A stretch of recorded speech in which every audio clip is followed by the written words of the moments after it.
Good afternoon, and thanks for joining our weekly news program from the territory, showing on NTA Channel 5 Abuja. And as usual, we bring you reports from the nation's capital, around the country, and even from the communities. I am Aisha Ubali. Please stay tuned to enjoy the package.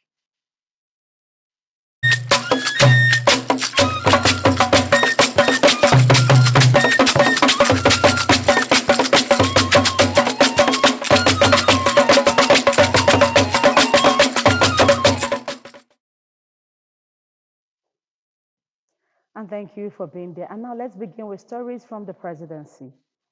President Bola Tinubu is now in Riyadh, Saudi Arabia, to attend the Joint Arab Islamic Summit, which will focus on the current situation in the Middle East. The presidential meeting landed at King Abdulaziz International Airport at about 10 a.m. local time. President Tinubu was received on arrival by a delegation led by the Deputy Governor of Riyadh, King Mohammed Abdulrahman.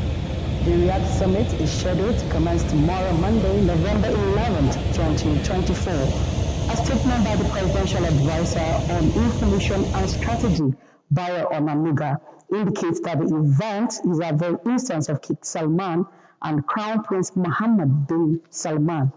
During the summit, President Tinubu is expected to address the ongoing Israel-Palestinian conflict, emphasizing Nigeria's strong call for an immediate ceasefire and the urgent need for a peaceful resolution. Nigeria will also advocate renewed efforts to revive the two-state solution as a pathway to lasting peace in the region. The president is expected to return after the conclusion of the summit.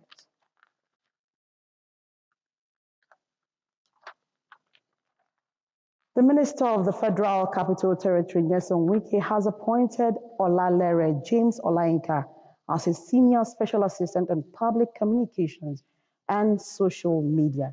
A statement signed by the Director of Press, Anthony Ogunle, indicates that Olayinka is a seasoned media and communications professional with more than 20 years of experience in journalism, public relations, and media management. His career spans a wide range of roles in both public and private sectors. The statement adds that Olayinka has held various positions, including but not limited to the following: CEO of People's FM Ado Ekiti, publisher Wazobia Reporters Online, Special Assistant on Public Communications to the former Governor of Ekiti State from 2014 to 2018, Director General of the Broadcasting Service of Ekiti State, Media Advisor to the Minister of State for Works in 2018, publisher and editor-in-chief of Class magazine between 2003 and 2007, born October 1, 1972. The new SSA hails from Okemesi, Ekiti State, and is a graduate of the Nigerian Institute of Journalism, Ogba, Lagos, where he obtained a diploma in journalism. As Senior Special Assistant on Public Communications and Social Media, Olayinka will oversee the development of communication strategies to improve public awareness of government activities and stronger engagement between the FCT administration and the public.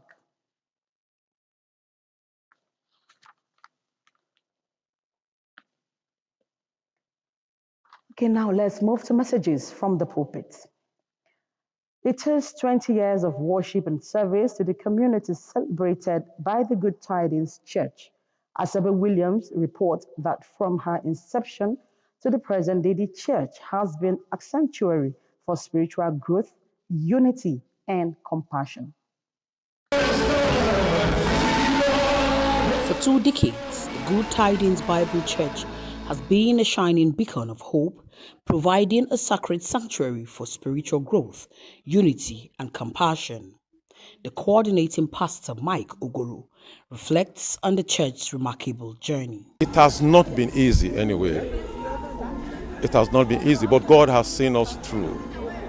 And our celebrating this 20th year is remarkable for the fact that what God has made Good Tidings to achieve has been great. 21 years is 7 times 3. Perfection is 7. 3 is the triune God. So this year we are entering into the triune God will go into perfection with us. Church members and leaders highlight the church's profound impact on individuals, families, and the wider community. As long as we serve God, our light has come and must rise and shine, because darkness will cover them, gross darkness, the people.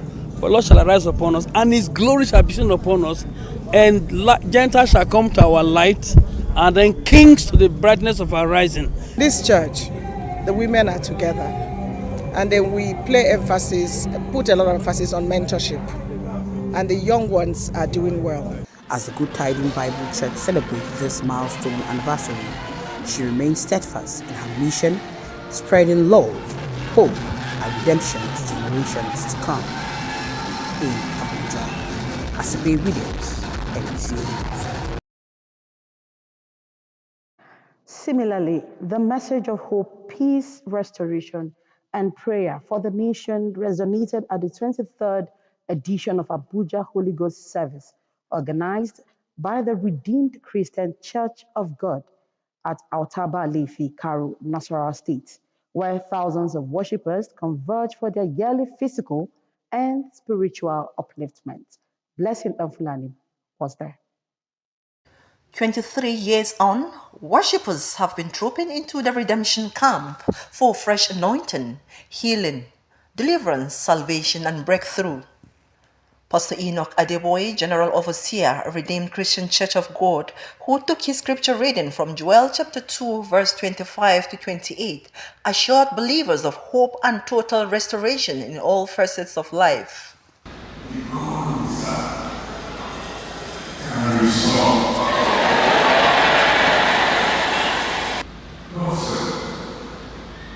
With a divinely given theme, total restoration, worshippers, including Nigeria's First Lady, Senator Oluremi Tinubu, in a message, expressed optimism that despite the economic challenges Nigeria is faced with at the moment, the fortune of the country will change for the better. It's a message of restoration, just like the theme that we're having for this night. Nigeria will be restored. Nigeria has gone through the surgery. We are recuperating, and by the special grace of God, we are coming out of it. Jesus Christ the same, yesterday, today, forever. What He did, He's still doing and will do. Only if you can trust and challenge Him. The message of Mommy Gio to every Nigerian and to everybody that comes for this program is to have total restoration. We're at a position right now where personally, family-wise, Nigeria-wise and globally-wise, we actually need restoration. It means renewal, that everything that we've lost in whatever area, grace, opportunities, glory, we are getting it back. The ego of Nigeria will fly again. Nigeria will bounce back. Things will become normal. A special prayer session was offered for Nigeria. From the redemption camp in Altaba Lefi, Karu, Nasarawa State, Blessing Fulani, NTA News. Still talking religion. Throughout the ages, countless of beautiful songs have been composed in honor of the Blessed Virgin Mary, the Mother of Jesus Christ. The third edition of the Maria Mater Dei Marian concert brought together great soloists and choristers with the sole aim of uplifting and edifying souls through beautiful sounds, eulogizing the Blessed Virgin Mary. Mariam George Jutubo shares memory from the concert.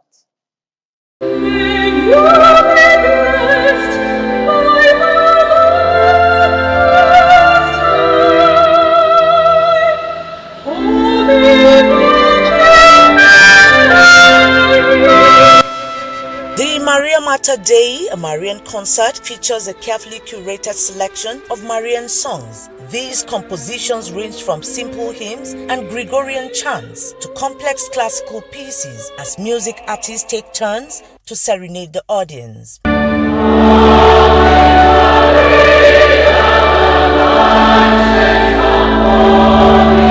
Metropolitan Archbishop Emeritus of Abuja, John Cardinal Onaikon, described the event as an expression of human spirit through music. This particular concert is a concert with a religious intonation. We have only singing for only one theme: praise Holy Mother Mary. That's all. The convener of the concert, Mary Okori, says each year new pieces of Marian songs are introduced with enriching messages to the delight of spectators. We are promoting Marian hymns, sacred hymns, and then classical pieces, anthems, chants, so that people won't keep repeating the regular Marian songs that they know. At the end of this event, I am hoping that everyone who has attended will leave here spirit-filled and edified. If you wake up and you realize that you're healthy and you have roof over your head, be thankful. Every other thing will pass. As long as you're healthy. Now, even if you're not healthy, as long as you are alive, be thankful. The motivation for this concert was to introduce most of these pieces that are not so familiar in our climb here, to get our congregation as well as other music lovers familiar with some of these. It's important because it's a way to promote our devotion to Mother Mary in the Catholic Church. It's also a way to conscientize Catholics the world over to be more devoted to Mother Mary. The organizers say the event hoped to expand the repertoire of Marian solos and anthems for the spiritual edification of souls and the listening pleasure of music-loving audience. Mariam George, Jitubo, NTA News.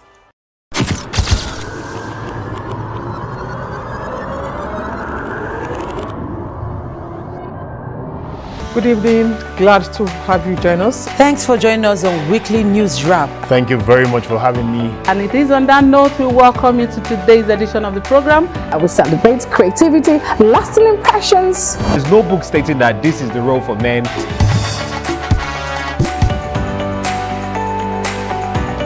On the news. On the news at 7. Jama'a barkamu da wannan The Meteor Station, NTA Channel 5, Abuja. Would say have a lovely day.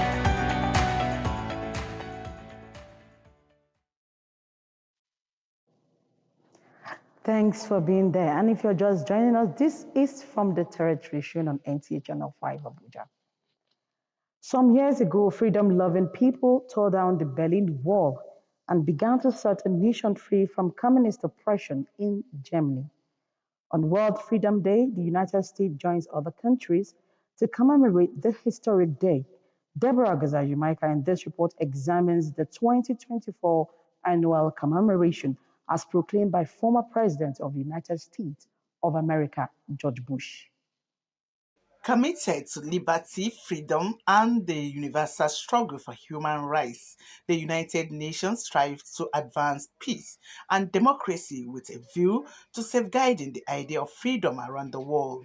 George Bush declared it because it suited the Americans in the cause of the Cold War between the West and the communist bloc, so to say. So with the fall of the communist bloc, America now became, if you like, the sole global power, and so they had a right to say, okay, yes, our own values are now established. The World Freedom Day serves as a reminder of the importance of upholding and promoting freedom, both individually and collectively, and acknowledging the struggles and triumphs of those who have fought for liberty and justice. Many conservative political commentators and activists use the World Freedom Day as an avenue to acclaim President Ronald Reagan, whom they regard as being responsible for the collapse of the Soviet Union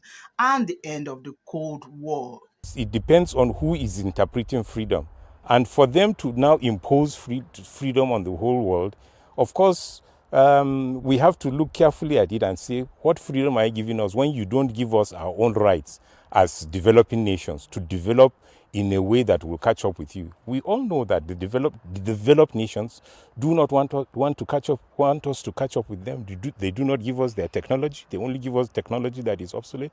They will say the world trade should be free, but then they impose tariffs to stop us from being able to export our own things to their own countries. George W. Bush, the then President of the United States of America, by virtue of the authority vested in him by the Constitution and laws of the United States, proclaimed November 9 as World Freedom Day, calling people of the United States to observe the day with appropriate ceremonies and activities, and to affirm their dedication to freedom and democracy for all.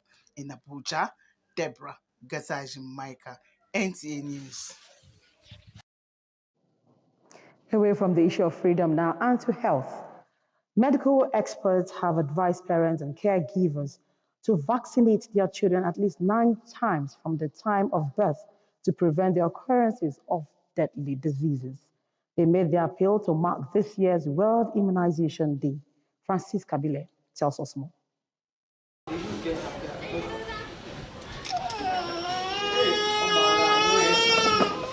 Health experts regard vaccination as one of the most cost-effective interventions produced by man in preventing infant mortality. According to them, children are usually faced with several deadly diseases, including measles, poliomyelitis, and tuberculosis. It is for this reason that World Immunization Day is celebrated every November 10 in order to spread awareness about the benefits of getting vaccinated and how it can prevent children from getting plethora of diseases in the long run. The essence of doing this is to build herd immunity and to make sure that the children of the FCT population are protected. Okay, immunization is very, very important to kids because it's a preventive measure. It prevents so many diseases. Like when a baby is born at birth, you give them about 3 vaccines at birth. Some of our mothers are ignorant. Even with the advocacy and the house-to-house we go to outreach, we try convincing them, but some are still difficult to understand. The federal government of Nigeria, through the Ministry of Health and National Primary Healthcare Agency, gives an opportunity for parents to vaccinate their children for free. This year, about 85% of children 0 to 5 years have been vaccinated with the introduction of the Integrated Polio and Measles Immunization Program targeted at children from 0 to 59 months. Parents who benefited from this free vaccination program say their joy knows no bound. I just want to say thank you to them because there are some hospitals that when you go, you pay a lot of money. And so mostly people feel as if it's something that was brought from abroad just to come and mess with the African society. The theme for this year's World Immunization Day is Humanly Possible Immunization for All. In Abuja, Francis Kabile, NTA News. Thank you, Francisca, for that report. Now, let's take you to the communities and what is happening in some communities. Kuje area councils of the FCT located at the outskirts of the city. The rustic town is about 45 minutes drive from the famous Beja Motor Park, which is at the city center of the territory.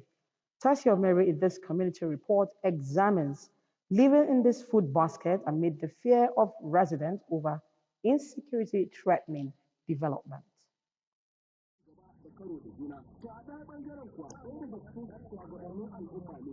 Popularly regarded as Abuja's food basket because farmers in the area council are known for growing different types of food crops in significant quantities for commercial purposes and household consumption.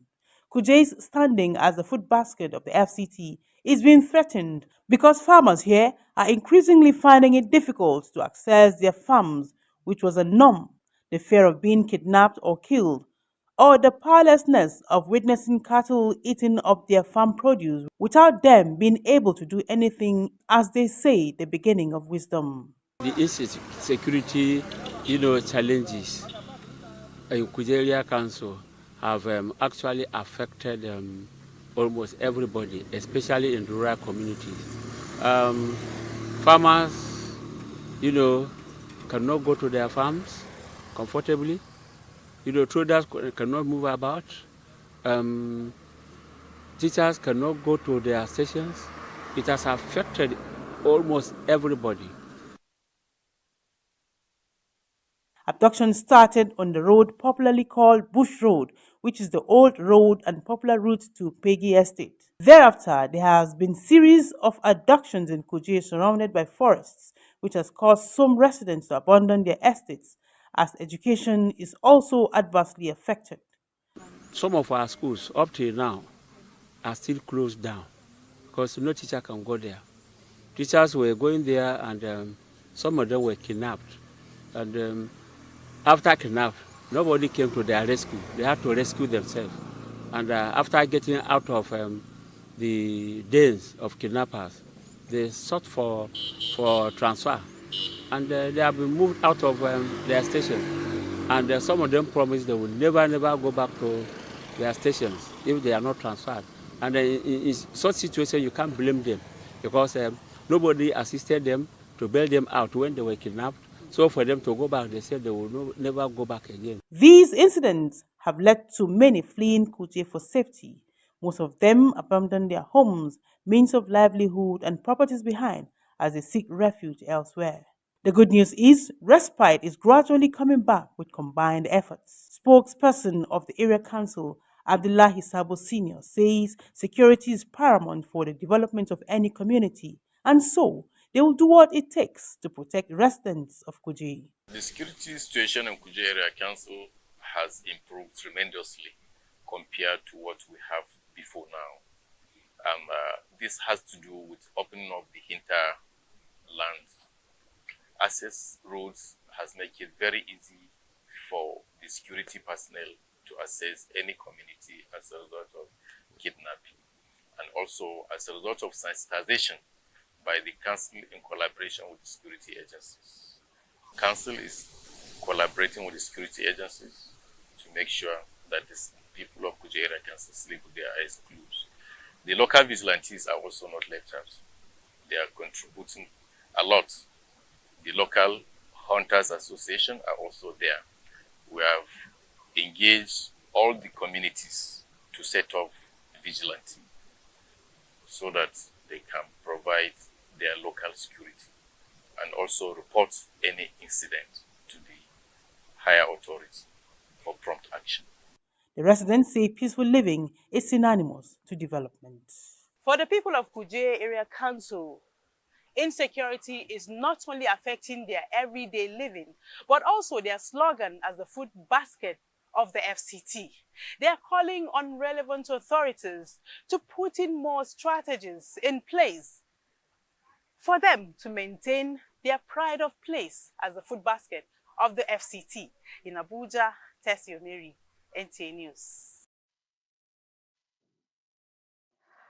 And does that conclude from the territory today? Do join us again next week for more reports, especially from other communities. I am Aisha Uba Ali. Good afternoon.